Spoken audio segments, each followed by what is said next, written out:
প্রয়াত হলেন রাজ্যের বিশিষ্ট চিকিৎসক সজল দেববর্মা। তার অকাল প্রয়াণে শোকসন্তপ্ত হয়ে পড়েছে রাজধানীবাসী। সোমবার সন্ধ্যায় ওনার বাড়িতে গিয়ে শোকাহত পরিবারের প্রতি সমবেদনা জানালেন আগরতলা পৌর নিগমের মেয়র দীপক মজুমদার।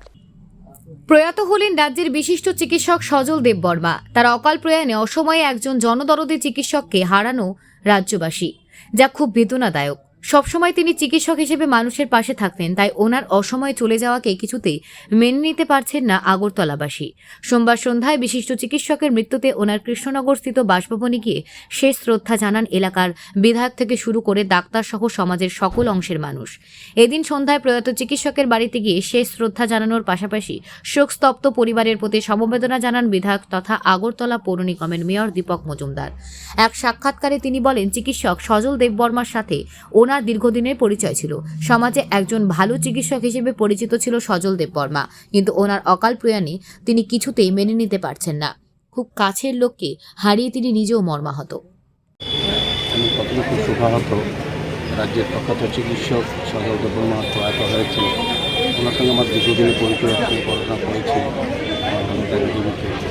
খুব সজ্জন ব্যক্তি, ভালো কিছু মানুষ, খুব অনেক বছর একসঙ্গে আমরা কাটিয়েছি। পরিবারের প্রতি আমার সমবেদনা রইল। প্রার্থনা আপনাদের শান্তি শক্তি পান। উনি যেভাবে কাজ করে গেছে, চিকিৎসা পরিষেবা ক্ষেত্রে অন্য ভূমিকা গ্রহণ করেছেন।